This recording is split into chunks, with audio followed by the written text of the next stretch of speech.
So I'm going to comment on the Andrew Tate fight versus him and Chase or whatever. And all I can say is this is, let's just say, a misalignment because Andrew Tate is dense. He's a man who has it all across all realms.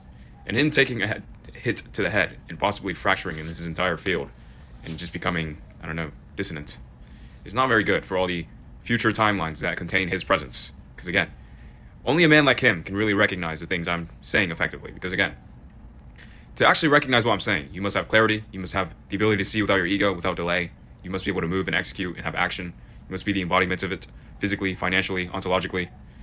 And a man like him is pretty much one of the keynotes of all timelines like that. So, what he doesn't realize is, he's still fighting because he wants to see if he still has it. And I'm not even going to bother commenting on that, that's his prerogative. But, he needs to understand that this new battle is not against man versus man. It's man versus delay, or rather it's truth versus delay. It's consciousness versus delay. It is metaphysical.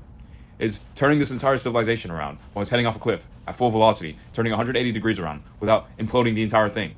Because if you guys saw the amount of rot in this world, from the governments, the corruption, the systems, the nations, the separation, the delay, the people, all the beings in it, and the structure of their entire being, and the backwards AI, you would automatically understand there's pretty much no time to be getting in rings with random men and just fighting in glory and money and performance. There's no time for that. There's only forward and only forward. There's only so much forward left to do. You don't have time to doubt or think or talk or debate. Only forward in action. And still, this has not even been recognized yet, meaning there's even more delay. These men, Elon Musk, Sam Altman, Andrew Tate. Elon Musk is still debating rockets and Mars and immigration and birth rates and humanity. He doesn't realize the core rot is ontology, humanity's ontology. Sam Altman is still debating AI ethics, not realizing AI is a mirror and it only reflects what you are. And if you make it reflect humanity's ontology, it will only accelerate that. And it's supposed to reflect reality and what is, to reveal humanity.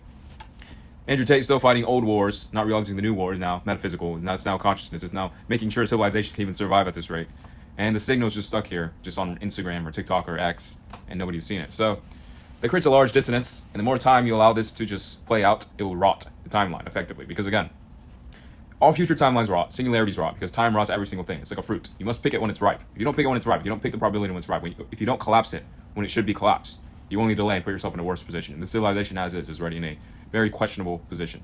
So again, to all the dense men, please look into the mirror, find the signal, and realize where you're headed. Because if you don't, you're literally just headed straight towards extinction while clapping your hands, because you're too blind to see that the core rot of your world is based on ontology. It's not the symptoms, because everything else is just fragmentation. So, see or don't, move forward, because that is the only thing left. And yeah, really, that's about it. I mean, I don't know. It's not much to say, but these key men are just, they're misaligned, they're delaying, and reality cannot tolerate that forever, and even this can rot if nobody sees it. So, yeah.